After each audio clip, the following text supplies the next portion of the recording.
नमस्कार, आप देखना शुरू कर चुके हैं जतन चंडिका न्यूज। मैं आपकी होस्ट मौली राठौर। आइए देखते हैं। राज्य कैबिनेट की बैठक संपन्न हुई और बैठक में कई महत्वपूर्ण निर्णय लिए गए। उन निर्णयों में पहला निर्णय, जिसका आप सबको बहुत लंबे समय से प्रतीक्षा थी, सुनना चाहते थे, महापौर, नगर पालिका और नगर पंचायत के अध्यक्षों का चुनाव प्रत्यक्ष प्रणाली से करने का निर्णय सरकार ने लिया है।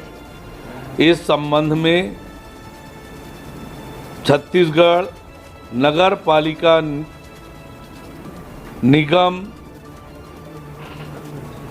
अधिनियम 1956 संशोधन अध्यादेश 2024 और छत्तीसगढ़ नगर पालिका अधिनियम 1961 संशोधन अध्यादेश 2024 के प्रारूप को अनुमोदन किया गया। यानी अब प्रत्यक्ष प्रणाली से महापौर और नगर पालिका नगर पंचायत अध्यक्षों का चुनाव होगा। 1999 तत्कालीन मध्य प्रदेश के समय से प्रत्यक्ष प्रणाली से ये चुनाव होता था, पर 12 दिसंबर 2019 को तत्कालीन सरकार ने अध्यादेश जारी कर पार्षदों से ही चुनाव कराने का निर्णय किया गया था। उसको पूर्ववत अब प्रत्यक्ष प्रणाली से चुनाव करने का जो अध्यादेश है 2024, उसके प्रारूप का अनुमोदन किया गया। एक और बड़ा महत्वपूर्ण निर्णय हमारी सरकार ने लिया है।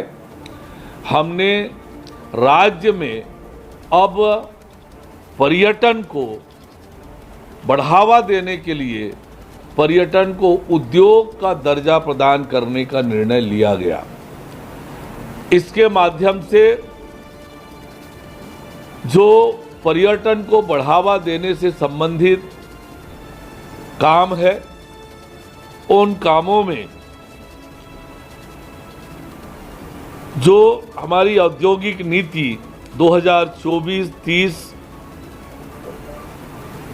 में रियायतें हैं, जैसे पर्यटन, मनोरंजन, अन्य सामाजिक सेवा सेक्टर में शामिल हैं, इन सब को उसकी सुविधा का लाभ मिलेगा।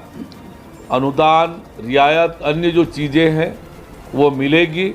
इससे एक तरफ जहां पर्यटन को बढ़ावा मिलेगा, पर्यटन सुविधाओं में विस्तार होगा और दुनिया भर के पर्यटक सुविधाएं मिलने पर यहां पर आएंगे और पर्यटन सुविधाओं का भी विस्तार छत्तीसगढ़ में होगा, तो निश्चित रूप से आने वाले समय में पर्यटन को उद्योग का दर्जा मिलने से पर्यटन में वृद्धि होगी। इससे न केवल हमारे राज्य को विकास में मदद मिलेगी, वरन रोजगार का सृजन भी होगा और राष्ट्रीय अंतर्राष्ट्रीय स्तर की पर्यटन सुविधाएं भी लोगों को मिल सकेगी। इसी तरह से नगरीय निकायों में और पंचायतों में अन्य पिछड़ा वर्ग के आरक्षण के लिए माननीय सर्वोच्च न्यायालय ने जो दिशा निर्देश जारी किए ट्रिपल टेस्ट करने का,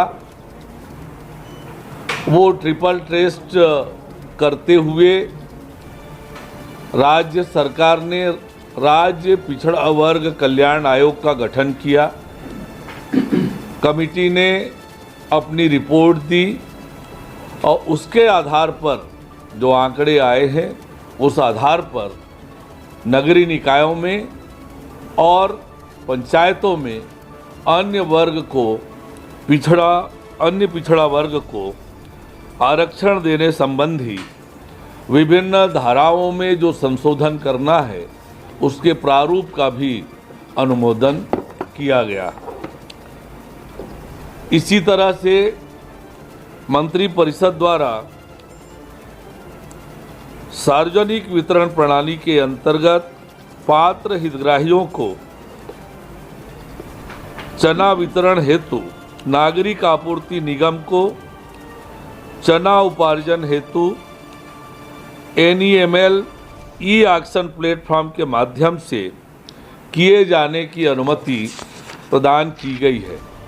यहाँ उल्लेख करना यह आवश्यक है कि छत्तीसगढ़ सरकार द्वारा सार्वजनिक वितरण प्रणाली के अंतर्गत राज्य के सभी अनुसूचित विकास खंडों एवं माडा पैकेट क्षेत्र में निवासरत अंत्योदय तथा प्राथमिकता